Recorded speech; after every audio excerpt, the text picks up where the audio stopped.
تفضل يا مولانا. خلص.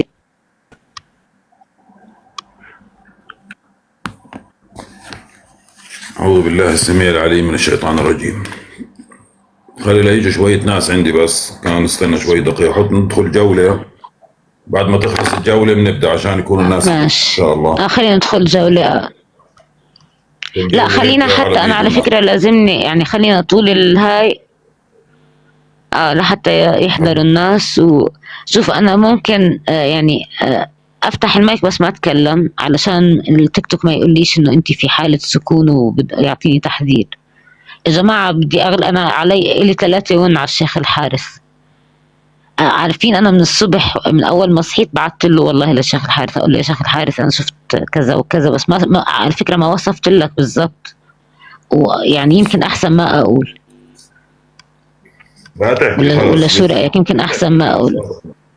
واضح الأمر، ما تحكي بس واضح الأمر خلص. طب في سؤال، اسال يا ايهاب علشان انقله للشيخ قبل ما يجوا الناس.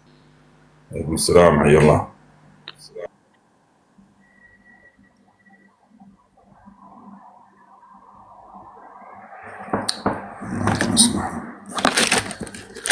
استغفر الله العظيم. وتكبيس ومشاركة للبث خلي الناس يستفيدوا. الله يسعدك يا امي، الله يسعدك. طيب وتكبيس ومشاركة للبث خلي الناس برضو يستفيدوا. نقعد نسمع لنا ساعة من الرقية والقرآن والأذكار نستفتح فيها يومنا. وأنا يعني على الأغلب حتلاقوني فتحت اليوم عم يسألك بيقول لك صديقي عمل له عمل إنه يموت بالحسد بالمرض الخبيث، إيش يعمل؟ بده رقية شرعية وبده يتمسك بالله ويتمسك بصلاته ودينه والأذكار. الحل القرآن، ما في حل إلا هيك. والله لو تروح على النجوم فوق، الحل القرآن عمي. طب اسمع قصة إنه أمي تتضايق لما تقرأ سورة البقرة، بتقولي ما بقى، مع إني متدينة على فكرة جدا، مسحورة بتقولي ما معها. بقدر أقرأ سورة البقرة ولا بقدر أسمعها. بقولها يا ماما معقول هلأ اليوم اكتشفت إنه ما بتعمل هيك؟ بتقولي ولا بسمع رقية ولا بقدر. قلت لها والله لا، شكلي عارف شو راح أعمل لما تنام؟ أشغل جنبيها الرقية اللي أنت مسجلها، أشغل جنبيها الرقية. خلي السحر ينفك. ما احنا وين بدنا نلاقي هالسحر؟ اللي ساحر لك خلص ساحر ودافن هالشي ولا مخبيه، ولا وين بدنا نلاقيه لنفكه؟ هلا اسمع يا ايهاب، في ورد معين وسجلوا لو بدكم تسجلوا البث سجلوه، او انا ممكن انزل لكم اياه يعني، بس حنزله كامل على اليوتيوب لانه صعب ينزل كامل على او احاول اذا هي ساعة بحاول انزلها على التيك توك.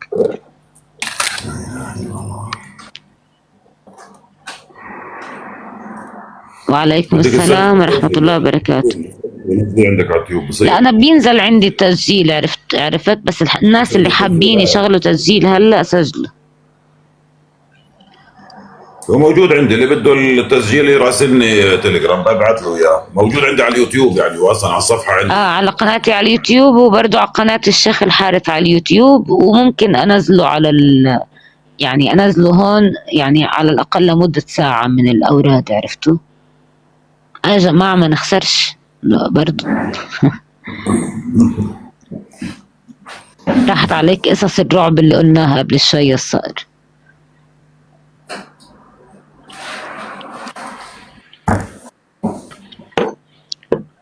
كان في شوية أحلام رعب حكيتها إن يلا قول لي بس. ممكن برضو على قناة التليجرام. استغفر الله أو بعت لي على التليجرام ببعت لك. يلا نقول خلاص. يلا تفضل يا مولانا تفضل. خلاص تبدأ الجولة الجديدة، نبدأ إن شاء الله. خلص على خير. معناته نكسب الشيخ الحارث في هاي الجولة، مع انه انا يعني مزعجيته من الصبح. وقلت مش هقدر بصراحة ارجع انام. وبتقول لي اسمع الرقية، قلت انا يعني خفت والله اسمعها وانا لحالي، يوم يصير فيني شيء. يعني اهلي نايمين هلا، انا رحت صحيت. ما بتعرف انه لما صحيت امي بتقول انها كانت عم تحلم، لقيتها بتحلم فصحيتها عم تحلم بتطلع أصوات، فبتقول لي إنها حلمت في نفس هاي البنت عم تتمشى على الروف عنا على البيت، وفي جوا البيت مشاكل. والله العظيم بنفس الوقت، يعني أنا حلمت هيك وهي حلمت هيك. يلا نقول بسم الله، هلا نسمع عاد القرآن والرقية. الاسم في اليوتيوب مقتطفات الحربي. الاسم في اليوتيوب قناة مقتطفات الحربي، قناة مقتطفات الحربي. خذ هاي صوروا الشاشة أحسن أعطيكم الصورة.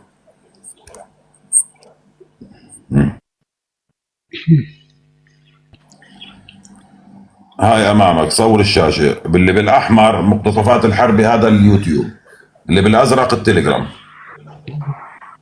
اللي بالأحمر اليوتيوب، اللي بالأزرق التليجرام. صوروا الشاشة لأن بدي أغير الصورة.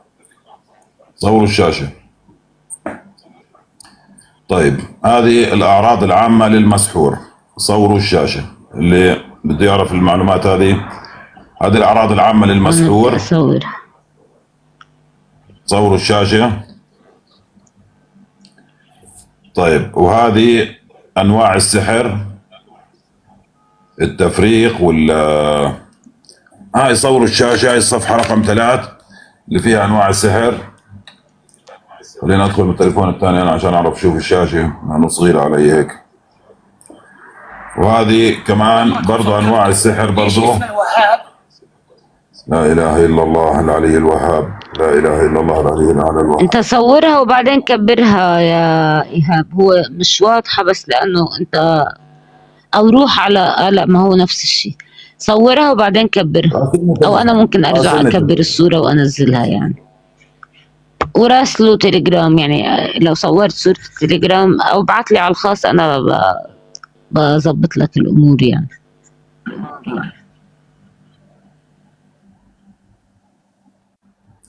لا إله إلا الله.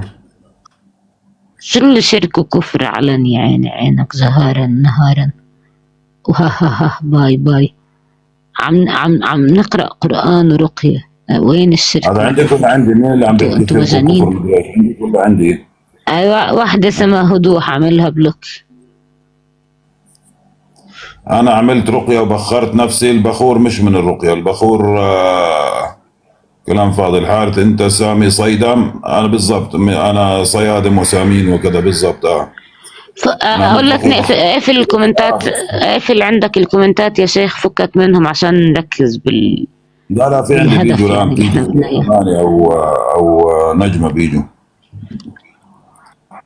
السلام عليكم ورحمة الله وبركاته. ممكن جواب على سؤالي ضروري؟ ايش هو السؤال؟ عسل الأمراء، ايش السؤال كان؟ قبل ما نبدأ في الرقية يلا.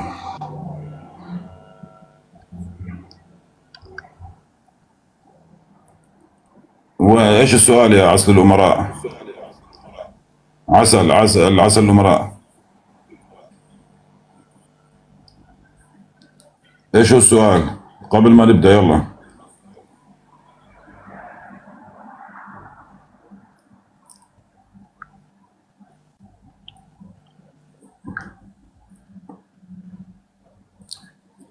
قراءة سورة البقرة يوميا بعد صلاة الفجر استفراغ دم. هذا بيكون الاستفراغ يا شارب سحر، بس مو شرط أن يكون فك السحر، إنما قراءة سورة البقرة بتفك السحر في النهاية. نعم يعني بعد أسبوع، بعد 10 أيام، كل يوم سورة البقرة بتفك السحر. لكن الاستفراغ بيكون بسبب الجن نفسه، الشياطين الموكلة بالسحر بتفرز، يعني بتأثر عن طريق الطاقة الكهربائية اللي في الجسم، أو الكهرباء الجسم بتأثر على الهرمونات، فبتخلي الهرمونات تفرز هرمونات بطريقة تصير سم. لذلك بالنهاية 90% أو 95% من السرطانات كلها سحر. فبالتالي كل ما ترجع اللي ببطنك بكون أحسن، أنت عم بتخرج السموم اللي في بطنك. والأفضل طبعا إذا إنك مسحور، عشان هذه السموم بتروح بتجيب تمر اللي اسمه تمر عجوة المدينة المنورة. بتاكل كل يوم الصبح صباحا، ما بتفطر كل يوم الصبح من تصبح ب7 تمرات عجوة لم يضره في ذلك اليوم سم ولا سحر. بتروح بتجيب تمر عجوة المدينة وكل يوم الصبح تاكل 7 حبات يوميا عشان كل السموم اللي ببطنك طب تطلع. هلا هلا قراءة سورة البقرة لازم أنا اللي أقرأها ولا عادي أسمعها؟ لا عادي، والافضل تقرايها طبعا، الافضل انك انت تقرايها، لكن برضو اسمعيها مش غلط. طيب نبدا، ندخل جوله. يلا نقول بسم الله. هاي بسم الله. لا اله الا الله وحده لا شريك له، له الملك وله الحمد وهو على كل شيء قدير. بسم الله الرحمن الرحيم. اعوذ بالله السميع العليم من الشيطان الرجيم. بسم الله الرحمن الرحيم. الحمد لله رب العالمين الرحمن الرحيم مالك يوم الدين، إياك نعبد وإياك نستعين، اهدنا الصراط المستقيم، صراط الذين أنعمت عليهم غير المغضوب عليهم ولا الضالين، آمين. أعوذ بالله السميع العليم من الشيطان الرجيم. بسم الله الرحمن الرحيم. ألف لام ميم، ذلك الكتاب لا ريب فيه، هدى للمتقين الذين يؤمنون بالغيب ويقيمون الصلاة ومما رزقناهم ينفقون، والذين يؤمنون بما أنزل إليك وما أنزل من قبلك وبالآخرة هم يوقنون، أولئك على هدى من ربهم وأولئك هم المفلحون. أعوذ بالله السميع العليم من الشيطان الرجيم. واتبعوا ما تتلو الشياطين على ملك سليمان وما كفر سليمان ولكن الشياطين كفروا يعلمون الناس السحر وما أنزل على الملكين ببابل هاروت وماروت وما يعلمان من أحد حتى يقولا إنما نحن فتنة فلا تكفر، فيتعلمون منهما ما يفرقون به بين المرء وزوجه وما هم بضارين به من أحد إلا بإذن الله، ويتعلمون ما يضرهم ولا ينفعهم، ولقد علموا لمن اشتراه ما له في الآخرة من خلاق، ولبئس ما شرعوا به أنفسهم لو كانوا يعلمون. أعوذ بالله من الشيطان الرجيم. وإلهكم إله واحد لا إله إلا هو الرحمن الرحيم.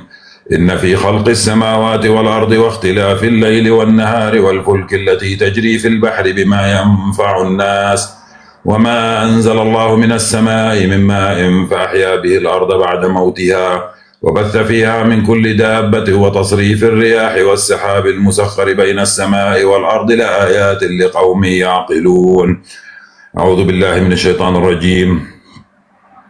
أعوذ بالله السميع العليم من الشيطان الرجيم. الله لا إله إلا هو الحي القيوم لا تأخذه سنة ولا نوم، له ما في السماوات وما في الأرض، من ذا الذي يشفع عنده إلا بإذنه، يعلم ما بين أيديهم وما خلفهم ولا يحيطون بشيء من علمه إلا بما شاء، وسع كرسيه السماوات والأرض ولا يؤوده حفظهما وهو العلي العظيم. لا إكراه في الدين، قد تبين الرشد من الغي، فمن يكفر بالطاغوت ويؤمن بالله فقد استمسك بالعروة الوثقى لا انفصام لها، والله سميع عليم. الله ولي الذين آمنوا يخرجهم من الظلمات إلى النور، والذين كفروا أولياؤهم الطاغوت يخرجونهم من النور إلى الظلمات، أولئك أصحاب النار هم فيها خالدون. أعوذ بالله السميع العليم من الشيطان الرجيم. لله ما في السماوات وما في الأرض، وإن تبدوا ما في أنفسكم أو تخفوه يحاسبكم به الله فيغفر لمن يشاء ويعذب من يشاء، والله على كل شيء قدير. آمن الرسول بما أنزل إليه من ربه والمؤمنون كل آمن بالله وملائكته وكتبه ورسله لا نفرق بين أحد من رسله، وقالوا سمعنا وأطعنا غفرانك ربنا وإليك المصير. لا يكلف الله نفسا إلا وسعها، لها ما كسبت وعليها ما اكتسبت، ربنا لا تؤاخذنا إن نسينا أو أخطأنا، ربنا ولا تحمل علينا إصرا كما حملته على الذين ولا تعطانا به، واعف عنا واغفر لنا وارحمنا أنت مولانا فانصرنا على القوم الكافرين. أعوذ بالله السميع العليم من الشيطان الرجيم. شهد الله أنه لا إله إلا هو والملائكة وأولو العلم قائما بالقسط، لا إله إلا هو العزيز الحكيم. إن الدين عند الله الإسلام، وما اختلف الذين أوتوا الكتاب إلا من بعد ما جاءهم العلم بغيا بينهم، ومن يكفر بآيات الله فإن الله سريع الحساب. أعوذ بالله السميع العليم من الشيطان الرجيم. إن ربكم الله الذي خلق السماوات والأرض في 6 أيام ثم استوى على العرش، يغشي الليل النهار يطلبه حثيثا والشمس والقمر والنجوم مسخرات بأمره ألا له الخلق والأمر تبارك الله رب العالمين. ادعوا ربكم تضرعا وخفية إنه لا يحب المعتدين. ولا تفسدوا في الأرض بعد إصلاحها وادعوه خوفا وطمعا إن رحمة الله قريب من المحسنين. أعوذ بالله من الشيطان الرجيم. وأوحينا إلى موسى أن ألق عصاك فإذا هي تلقف ما يأفكون فوقع الحق وبطل ما كانوا يعملون فغلبوا هنالك وانقلبوا صاغرين وألقي السحرة ساجدين وألقي السحرة ساجدين وألقي السحرة ساجدين وألقي السحرة ساجدين وألقي السحرة ساجدين وألقي السحرة ساجدين وألقي السحرة ساجدين قالوا آمنا برب العالمين رب موسى وهارون. أعوذ بالله من الشيطان الرجيم. فلما ألقوا قال موسى ما جئتم به السحر إن الله سيبطله إن الله سيبطله إن الله سيبطله إن الله سيبطله إن الله سيبطله إن الله سيبطله إن الله سيبطله إن الله لا يصلح عمل المفسدين ويحق الله الحق بكلماته ولو كره المجرمون. أعوذ بالله من الشيطان الرجيم. وألق ما في يمينك تلقف ما صنعوا إنما صنعوا كيد ساحر ولا يفلح الساحر حيث أتى. أعوذ بالله من الشيطان الرجيم. وألق ما في يمينك تلقف ما صنعوا إنما صنعوا كيد ساحر ولا يفلح الساحر حيث أتى.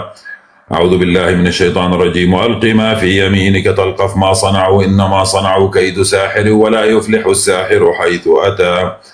أعوذ بالله من الشيطان الرجيم. أفحسبتم أنما خلقناكم عبثا وأنكم إلينا لا ترجعون فتعالى الله الملك الحق لا إله إلا هو رب العرش الكريم. ومن يدعو مع الله إلها آخر لا برهان له به فإنما حسابه عند ربه إنه لا يفلح الكافرون. وقل رب اغفر وارحم وأنت خير الراحمين. أعوذ بالله السميع العليم من الشيطان الرجيم. بسم الله الرحمن الرحيم. والصافات صفا فالزاجرات زجرا فالتاليات ذكرا إن إلهكم لواحد رب السماوات والأرض وما بينهما ورب المشارق إنا زينا السماء الدنيا بزينة الكواكب وحفظا من كل شيطان مارد لا يسمعون إلى الملأ الأعلى ويقذفون من كل جانب دحورا ولهم عذاب واصب إلا من خطف الخطفة فأتبعه شهاب ثاقب. أعوذ بالله من الشيطان الرجيم. وإذ صرفنا إليك نفرا من الجن يستمعون القرآن فلما حضروه قالوا أنصتوا فلما قضي ولوا إلى قومهم منذرين قالوا يا قومنا إنا سمعنا كتابا أنزل من بعد موسى مصدقا لما بين يديه يهدي إلى الحق وإلى طريق مستقيم يا قومنا أجيبوا داعي الله وآمنوا به يغفر لكم من ذنوبكم ويجركم من عذاب أليم ومن لا يجب داعي الله فليس بمعجز في الأرض وليس له من دونه أولياء أولئك في ضلال مبين.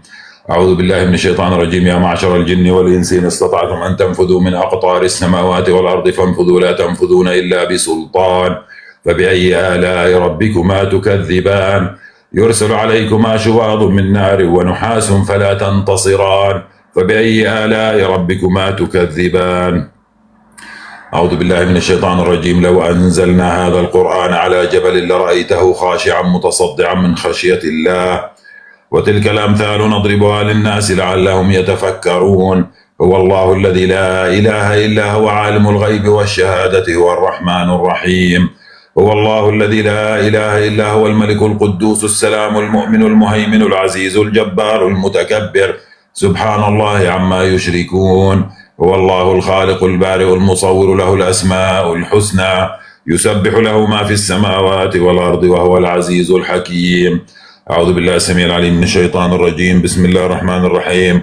قل أوحي إلي أنه استمع نفر من الجن فقالوا إنا سمعنا قرآنا عجبا يهدي إلى الرشد فآمنا به ولن نشرك بربنا أحدا وأنه تعالى جد ربنا ما اتخذ صاحبة ولا ولدا وأنه كان يقول سفيهنا على الله شططا وأنا ظننا أن لن تقول الإنس والجن على الله كذبا وأنه كان رجال من الإنس يعوذون برجال من الجن فزادوهم رهقا وأنهم ظنوا كما ظننتم أن لن يبعث الله أحدا وأنا لمسنا السماء فوجدناها ملئت حرسا شديدا وشهبا وأنا كنا نقعد منها مقاعد للسمع فمن يستمع الآن يجد له شهابا رصدا. أعوذ بالله السميع العليم من الشيطان الرجيم. بسم الله الرحمن الرحيم. إذا زلزلت الأرض زلزالها وأخرجت الأرض أثقالها وقال الإنسان ما لها يومئذ تحدث أخبارها بأن ربك أوحى لها يومئذ يصدر الناس أشتاتا ليروا أعمالهم فمن يعمل مثقال ذرة خيرا يره ومن يعمل مثقال ذرة شرا يره. أعوذ بالله السميع العليم من الشيطان الرجيم. بسم الله الرحمن الرحيم. قل هو الله أحد الله الصمد لم يلد ولم يولد ولم يكن له كفوا أحد. بسم الله الرحمن الرحيم. قل هو الله أحد الله الصمد لم يلد ولم يولد ولم يكن له كفوا أحد. بسم الله الرحمن الرحيم. قل هو الله أحد الله الصمد لم يلد ولم يولد ولم يكن له كفوا أحد. أعوذ بالله السميع العليم من الشيطان الرجيم. بسم الله الرحمن الرحيم. قل أعوذ برب الفلق من شر ما خلق ومن شر غاسق إذا وقب ومن شر النفاثات في العقد ومن شر حاسد إذا حسد. بسم الله الرحمن الرحيم. قل أعوذ برب الفلق من شر ما خلق ومن شر غاسق إذا وقب ومن شر النفاثات في العقد ومن شر حاسد إذا حسد. بسم الله الرحمن الرحيم. قل أعوذ برب الفلق من شر ما خلق ومن شر غاسق إذا وقب ومن شر النفاثات في العقد ومن شر حاسد إذا حسد. أعوذ بالله السميع العليم من الشيطان الرجيم. بسم الله الرحمن الرحيم. قل أعوذ برب الناس ملك الناس إله الناس من شر الوسواس الخناس الذي يوسوس في صدور الناس من الجنة والناس.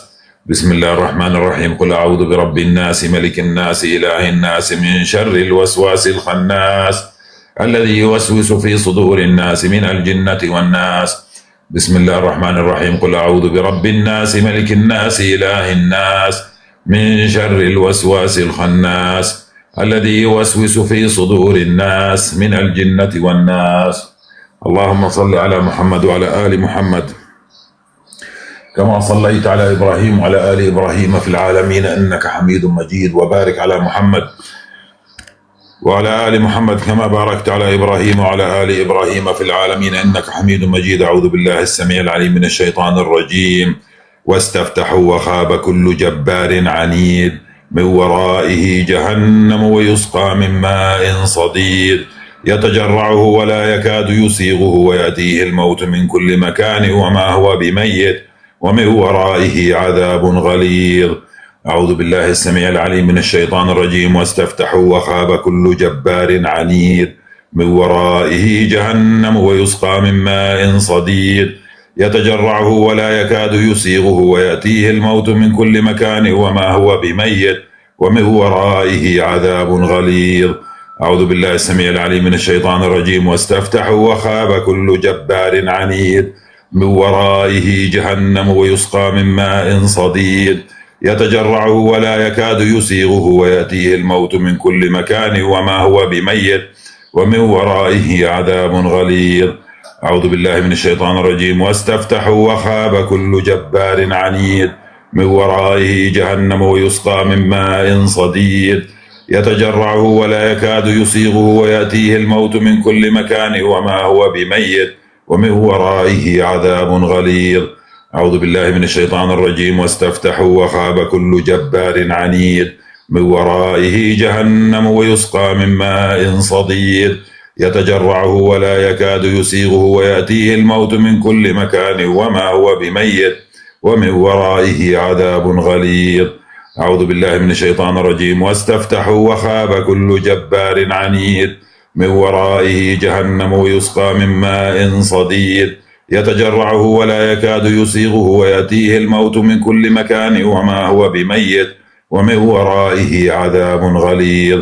أعوذ بالله من الشيطان الرجيم. واستفتحوا وخاب كل جبار عنيد من ورائه جهنم ويسقى من ماء صديد يتجرعه ولا يكاد يسيغه ويأتيه الموت من كل مكان وما هو بميت ومن ورائه عذاب غليظ. أعوذ بالله السميع العليم من الشيطان الرجيم. بسم الله الرحمن الرحيم. وقدمنا إلى ما عملوا من عمل فجعلناه هباء منثورا.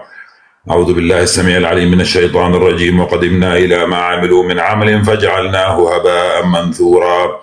أعوذ بالله من الشيطان الرجيم. وقدمنا إلى ما عملوا من عمل فجعلناه هباء منثورا. أعوذ بالله من الشيطان الرجيم. وقدمنا إلى ما عملوا من عمل فجعلناه هباء منثورا. أعوذ بالله من الشيطان الرجيم. وقدمنا إلى ما عملوا من عمل فجعلناه هباء منثورا. أعوذ بالله من الشيطان الرجيم. وقدمنا إلى ما عملوا من عمل فجعلناه هباء منثورا. أعوذ بالله من الشيطان الرجيم. وقدمنا إلى ما عملوا من عمل فجعلناه هباء منثورا. اللهم صل على محمد وعلى آل محمد كما صليت على إبراهيم وعلى آل إبراهيم في العالمين إنك حميد مجيد. وبارك على محمد وعلى آل محمد كما باركت على إبراهيم وعلى آل إبراهيم في العالمين إنك حميد مجيد. أستغفر الله العظيم الذي لا إله إلا الحي القيوم أتوب إليه. نبدأ في الأذكار.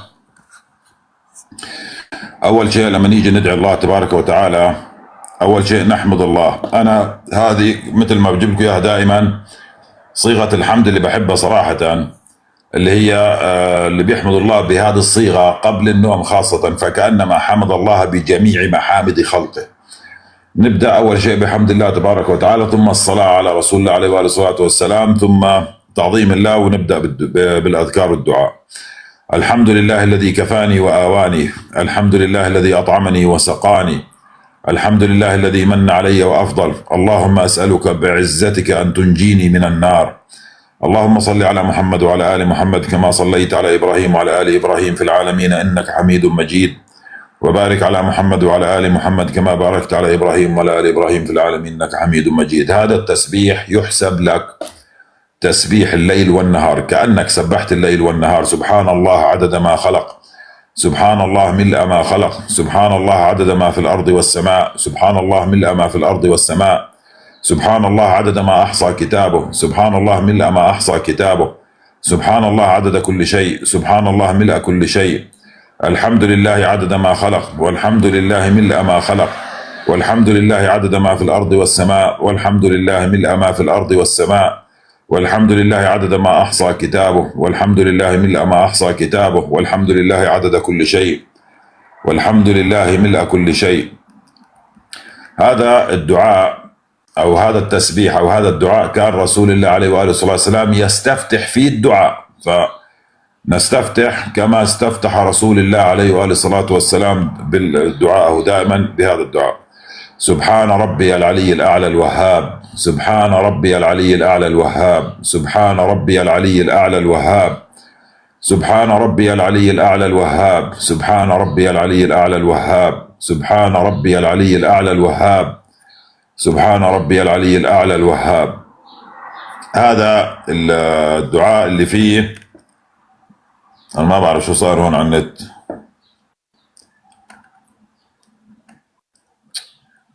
استغفر الله العظيم. واصل صوتي أنا ولا لا؟ ولا توقف النت؟ لا واصل واصل. طيب نيجي هون إلى هذا الدعاء اللي كان رسول الله عليه وآله الصلاة والسلام يستفتح فيه، اللي هو سبحان ربي العلي الأعلى الوهاب. وهذه الثلاث أدعية، هذه اللي فيها اسم الله الأعظم، هذه الثلاث أدعية.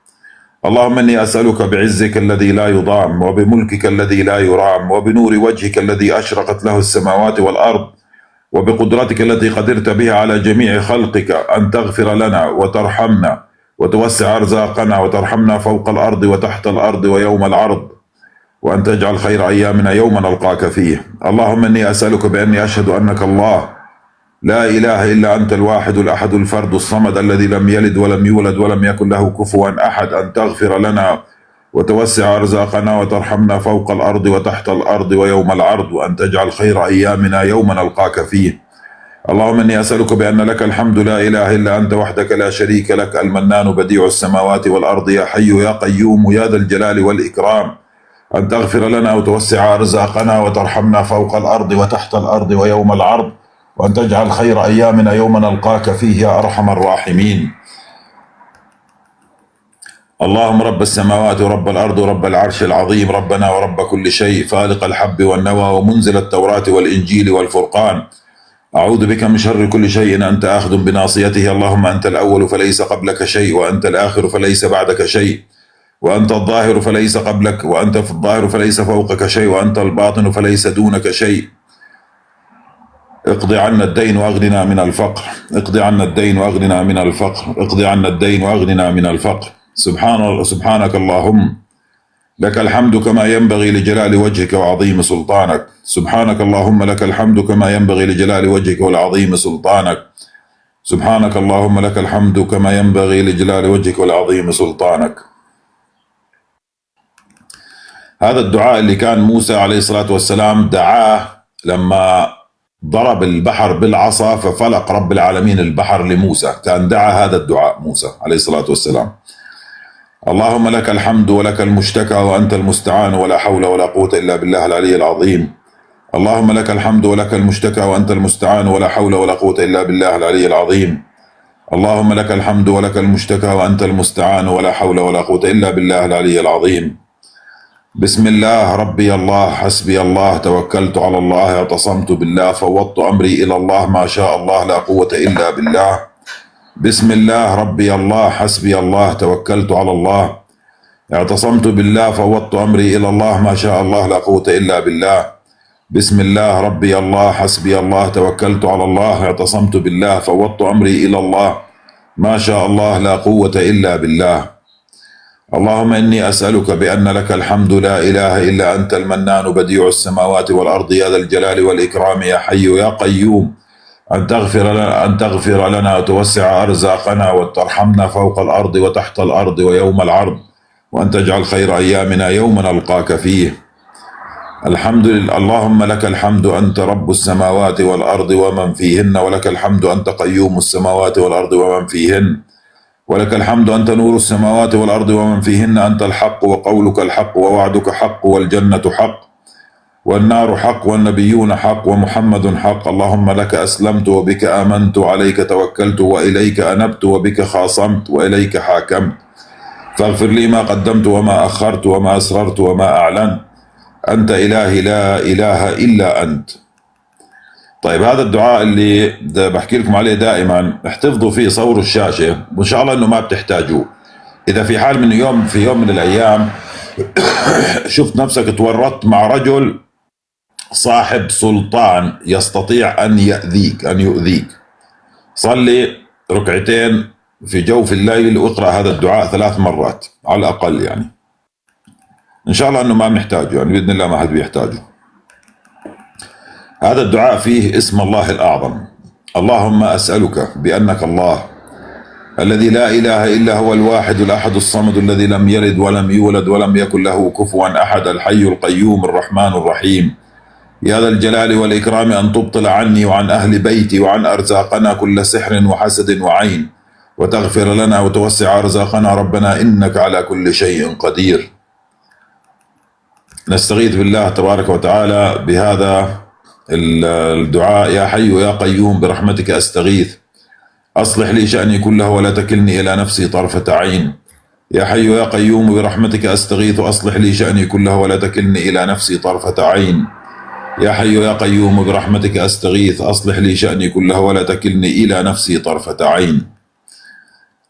تاج الذكر اللي هو لا إله إلا الله وحده لا شريك له، له الملك وله الحمد وهو على كل شيء قدير. هذا بدك تقرأه 100 مرة بعد صلاة الفجر و100 مرة بعد صلاة العصر، لا يقربه شيطان لما تقرأ تاج الذكر هذا. صور الشاشة، اللي ما عنده الوثائق يصور الشاشة يعني. اللهم مالك الملك تؤتي الملك من تشاء وتنزع الملك ممن تشاء وتعز من تشاء وتذل من تشاء، بيدك الخير إنك على كل شيء قدير. رحمن الدنيا والآخرة ورحيمهما، تعطيهما من تشاء وتمنع منهما من تشاء، ارحمني رحمة تغنيني بها عن رحمة من سواك. هذا اللي عنده تعطيل في رزقه ومشكلة في رزقه هذا الدعاء، واللي عليه ديون يحافظ على هذا الدعاء. طيب حسبي الله لا إله إلا هو عليه توكلت وهو رب العرش العظيم. حسبي الله لا إله إلا هو عليه توكلت وهو رب العرش العظيم. حسبي الله لا إله إلا هو عليه توكلت وهو رب العرش العظيم. حسبي الله لا إله إلا هو عليه توكلت وهو رب العرش العظيم. حسبي الله لا إله إلا هو عليه توكلت وهو رب العرش العظيم. حسبي الله لا إله إلا هو عليه توكلت وهو رب العرش العظيم. حسبي الله لا إله إلا هو عليه توكلت وهو رب العرش العظيم. هذا الذكر جميل جدا على فكرة في تحصين النفس والمال والأهل. اللهم إني أسألك العفو والعافية في الدنيا والآخرة. اللهم إني أسألك العفو والعافية في ديني ودنياي وأهلي ومالي. اللهم استر عوراتي وآمن روعاتي. اللهم احفظني من بين يدي ومن خلفي وعن يميني وعن شمالي ومن فوقي، وأعوذ بعظمتك أن أغتال من تحتي. هذا سيد الاستغفار. اللهم أنت ربي لا إله إلا أنت، خلقتني وأنا عبدك وأنا على عهدك ووعدك ما استطعت. أعوذ بك من شر ما صنعت. أبوء لك بنعمتك علي وأبوء بذنبي، اغفر لي فإنه لا يغفر الذنوب إلا أنت. هذا التحصين أنا دائما بقرأه بصيغة بحصن نفسي وأهلي ومالي. نعم، أحصن نفسي وأهلي ومالي وأحصنكم باسم الله الذي لا يضر مع اسمه شيء في الأرض ولا في السماء وهو السميع العليم. أحصن نفسي وأهلي ومالي وأحصنكم باسم الله الذي لا يضر مع اسمه شيء في الأرض ولا في السماء وهو السميع العليم. أحصن نفسي وأهلي ومالي وأحصنكم باسم الله الذي لا يضر مع اسمه شيء في الأرض ولا في السماء وهو السميع العليم. هذا الدعاء للي عليه ديون، مديون والوضع المادي عنده صعب. نسأل الله العظيم ييسر الأمر للجميع. اللهم إني أعوذ بك من الهم والحزن، وأعوذ بك من العجز والكسل، وأعوذ بك من الجبن والبخل، وأعوذ بك من غلبة الدين وقهر الرجال. اللهم إني أعوذ بك من الهم والحزن، وأعوذ بك من العجز والكسل، وأعوذ بك من الجبن والبخل، وأعوذ بك من غلبة الدين وقهر الرجال. اللهم إني أعوذ بك من الهم والحزن، وأعوذ بك من العجز والكسل، وأعوذ بك من الجبن والبخل، وأعوذ بك من غلبة الدين وقهر الرجال. هذا التعويذ، هذه دعاء رسول الله عليه الصلاة والسلام حرق فيه شيطان مارد. هذه التعويذة: أعيذ نفسي وأهلي ومالي وأعيذكم بكلمات الله التامات التي لا يجاوزهن بر ولا فاجر، من شر ما خلق وذرأ وبرأ، ومن شر ما ينزل من السماء، ومن شر ما يعرج فيها، ومن شر ما ذرأ في الأرض وبرأ، ومن شر ما يخرج منها، ومن شر فتن الليل والنهار، ومن شر كل طارق يطرق إلا طارقا يطرق بخير يا رحمن. أعيذ نفسي وأهلي ومالي وأعيذكم بكلمات الله التامات التي لا يجاوزهن بر ولا فاجر، من شر ما خلق وذرأ وبرأ، ومن شر ما ينزل من السماء، ومن شر ما يعرج فيها، ومن شر ما ذرأ في الأرض وبرأ، ومن شر ما يخرج منها، ومن شر فتن الليل والنهار، ومن شر كل طارق يطرق إلا طارقا يطرق بخير يا رحمن. أعيذ نفسي وأهلي ومالي وأعيذكم بكلمات الله التامات التي لا يجاوزهن بر ولا فاجر، من شر ما خلق وذرأ وبرأ، ومن شر ما ينزل من السماء، ومن شر ما يعرج فيها، ومن شر ما ذرأ في الأرض وبرأ، ومن شر ما يخرج منها، ومن شر فتن الليل والنهار، ومن شر كل طارق يطرق إلا طارقا يطرق بخير يا رحمن. الآن هذا الحديث بيحكي إنه كل إنسان يوجد في جسده 360 مفصل، كل مفصل عليهم، كل مفصل منهم عليه صدقة يوميا. فالتسبيحة صدقة، والتحميدة صدقة، ولا إله إلا الله صدقة، والله أكبر صدقة. بتمسك المسبحة 100 على الأقل مرة باليوم، بتقول سبحان الله 100 مرة، الحمد لله 100 مرة، ولا إله إلا الله 100 مرة، الله أكبر 100 مرة، هاي 400 مرة. نسأل الله العظيم يتقبل. أعيذ نفسي وأهلي ومالي وأعيذكم بكلمات الله التامات من شر ما خلق. أعيذ نفسي وأهلي ومالي وأعيذكم بكلمات الله التامات من شر ما خلق. أعيذ نفسي وأهلي ومالي وأعيذكم بكلمات الله التامات من شر ما خلق. اللهم إني أعوذ بك من زوال نعمتك وتحول عافيتك وفجاءة نقمتك وجميع سخطك. اللهم إني أعوذ بك من زوال نعمتك وتحول عافيتك وفجاءة نقمتك وجميع سخطك. اللهم إني أعوذ بك من زوال نعمتك وتحول عافيتك وفجاءة نقمتك وجميع سخطك. أصبحنا وأصبح الملك لله والحمد لله، لا إله إلا الله وحده لا شريك له، له الملك وله الحمد وهو على كل شيء قدير. رب أسألك خير ما في هذا اليوم وخير ما بعده، وأعوذ بك من شر ما في هذا اليوم وشر ما بعده. رب أعوذ بك من الكسل وسوء الكبر، وأعوذ بك من عذاب في النار وعذاب في القبر. أعيذنا، هذه التعويذة اللي كان رسول الله عليه وآله الصلاة والسلام يحصن فيها الحسن والحسين رضي الله عنهما. أعيذ نفسي وأهلي ومالي وأعيذكم بكلمات الله التامات من كل شيطان وهامة من كل عين لامة.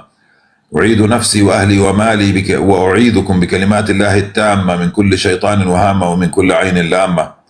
أعيذ نفسي وأهلي ومالي وأعيذكم بكلمات الله التامة من كل شيطان وهامة ومن كل عين لامة. هذا كتاب الحصن المسلم، هو كتاب صغير بيوضع في الجيب، صغير يعني بحجم الجيب، جيبوه موجود فيه كل الأذكار، كل شيء موجود فيه.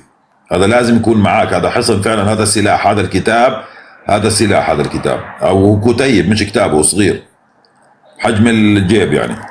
طيب آخر شيء الآن دعاء الكرب اللي في البخاري. هذا الدعاء أو هذا تعظيم لله تبارك وتعالى بهذا الدعاء، دعاء الكرب، بيكسر ظهر الشياطين.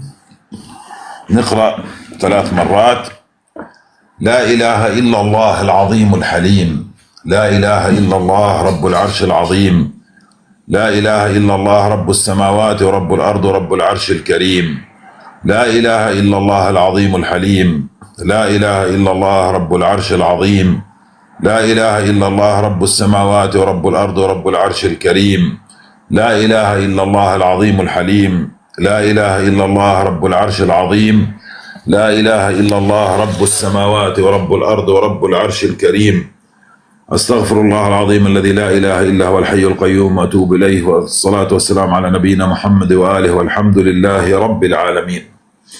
أسأل الله العظيم يتقبل تبارك وتعالى. لا إله إلا الله. الله يا ربي يبارك فيك وفي عمرك. أقسم بالله بكيت شي يمكن 3-4 مرات. والله يعني حسيت دموع. والله بكيت خلال الرقية وخلال الأدعية. قديش احنا بعد عن ربنا، وقديش الواحد فعلا قد ما نفكر حاله بيذكر ربنا قد يعني مقصرين والله يا مولانا. هذه الأدعية هذه أنا أجيب كتاب الحصن المسلم اللي هو هذا الكتاب هذا. كان عندي صدق زمان والله، كان عندي بس بدي أشتريه أو أنزله حتى على التليفون. يعني كان عندي فيه جميع الأذكار فعلا، أذكار الصباح والمساء وأذكار الكرب. في تطبيق على التليفون حصن المسلم، هذا تطبيق موجود، هذا حصن المسلم موجود، الأذكار، تطبيق الأذكار. أنا في البلد تنزل على وسط عمان بتجد موجود هذا الكتاب، قريبة مش بعيدة، نص دينار. أنا جبته هذا الصغير هيك في هذا الحجم، هذا بنص دينار أردني أنا جبته. في اللي أكبر منه بكون أكبر، خطه أكبر يعني دينار، بس أنا لا جبت هذا عشان ينحط في الجيب، يعني الواحد يكون وين ما يكون ماشي طبعا يقدر يشيله يعني، ويستعمله بأي وقت. يعني سواء يعني حتى خلال الرقية أنا إجاني صداع بصراحة، ولكن راح الصداع، يعني بدأ صداع وراح. لأنه يكون معك سحر أنت، عشان هيك بصيبك صداع. على فكرة هاي تاني مرة لما تقرأ شيء من الرقية يصيبني الصداع، وأنا اليوم متأكدة إنه في حد مسلط جن حوالي. بس سبحان الله أنا في المنام على فكرة كنت بقاوم وكنت بذكر ربنا. خد بالك يعني بالوقت الجاثوم الواحد ما بيقدر يحكي. كنت أقرأ المعوذات وكنت أقول أعوذ بالله من الشيطان الرجيم، عرفت، وكنت عم بقول لهم كل ما أقول أعوذ بالله من الشيطان الرجيم يتعصبوا أكتر ويزيدوا، يعني يعني يتعصب ويروح ويجي معاه 2-3 مثلا. فهمت علي؟ وانا عارف انهم شياطين. تخيل يعني انا كنت في المنام عارف انه هدول شياطين، انهم عم بيحاولوا يعملوا شيء وعم بقاوم.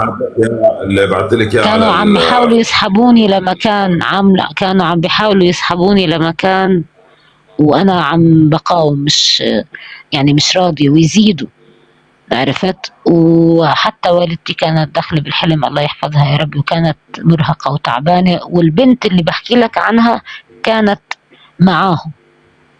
انا رحت انبهها، كانت معاهم. نعم. علمك بدل على السحر مسؤولين. بدك تسمع الرقية عن كاملة انت افضل. انا في واحدة بتذكر خلاص زمان ان شاء الله. ايام ما كنت اروح مع الشيوخ يقرأوا على المسحورين، واحدة كانت مسحورة وضعها صعب واخترب بيتها، يعني وصلت لمرحلة انا طلقت حرفيا على وتركوها. فكرة داخلة على خراب، انا داخلة على خراب بيت فعلا، يعني انا داخلة على اف بلاس وخراب صارت هي بيت لحالها اجتهدت على نفسها وصارت تقرأ سورة البقرة يوميا بعد حوالي اسبوع 8 ايام. كانت طبعا اولها كانت صعبة عليها، لكن جاهدت على نفسها حتى يعني اول ثاني ثالث يوم بدات تسيطر اكثر، رابع يوم بدات تسيطر اكثر لصارت 7 8 ايام. وهذا في النهايه بتشوف حلم جنيه حامل الشنطه وطالعه من البيت بتقول لها هلكتينا بسوره البقره وزعلانه شوف الجنيه. وطلعت شوف سبحان سبحان الله. الله انا بعد حوالي 7 8 ايام من خلاص سوره. انا راح اقراها، يعني انا بسمعها يعني فاهم. سبحان الله، كل ما يعني مثلا كان يجيني جاثوم كابوس اي اشي، بقوم بقرا المعوذات يعني والاشياء اللي الرسول عليه الصلاه والسلام حكى عنها، وبشغل سوره البقره، فبتروح يعني الكوابيس والجاثوم والهاي بيروح، وبغفى عليها. يعني ما بتذكر اني مره كملتها كامله، يعني حتى وانا عم بسمع، بس ما كان عندي مشكله معاها. فأنا حقرأها أنا، خلاص يعني لازم أقرأها أنا. ضروري ورا بعض ولا ممكن على مدار اليوم؟ والله اذا تجلسي على جلسه واحده بكون افضل. هو انت اولها حتكون صعبه عليكي، اذا جاهدت على آه نفسك حتتعبي اول يوم والثاني والثالث، حتبدي رابع خامس يوم حتبدي تحسي بالتغيير، بيوصل ان شاء الله توصل ل8 ايام 9 ايام باذن الله تعالى بكون راح كل شيء ان إن شاء شاء الله. الله إن شاء الله إن شاء الله. أنا هعملها وهصير أشغلها برضو بالبيت، هيك صوت بالبيت يعني، لأنه بسمع برضو إنه تشغيلها في البيت كويس بعيدا طبعا اكيد. يعني. تشغيلها بالبيت برضو بيطرد الشياطين وبيطرد الجن وبيطرد يعني بيبعد الشر عن عن أهل البيت. وسبحان الله هذا الشيء أنا مجربته. تخيل حتى يعني أيام ما كان عندي زمان مشاكل عقائدية، والله العظيم كنت إذا بحلم كوابيس أو إشي أقوم شغل سورة البقرة أرتاح، تروح الكوابيس ويروح عرفت. ف يعني أنا عندي يقين يعني بأنه القرآن الكريم شفاء خلاص. يعني شو ما حاول الناس يأذوا، ربنا سبحانه وتعالى بيعافي وبيشفي. وانا يعني عن جد رؤية اليوم او حلم اليوم، بديش يعني اقول رؤية، برغم انه اجى بوقت يعني قبل صلاة الفجر بشوي. انت فاهم يعني، انا بعت لك على طول تقريبا بعد ما صحيت، يعني قبل الصلاة بشوي، وقلت قلت لازم احكي مع الشيخ الحارث واسأله هيك، وحتى خفت انام يعني، قلت بديش حتى خفت اسمع الرقية لحالي، عرفت. قلت بلا ما يصير فعلا معي شي ولا هاد اتورط بعدين. فبارك الله فيك والله وفي عمرك، والله يجزيك الجنة. وإذا إذا رجعت تفتح بثوث الرقية احكي لي، أنا هحضرها.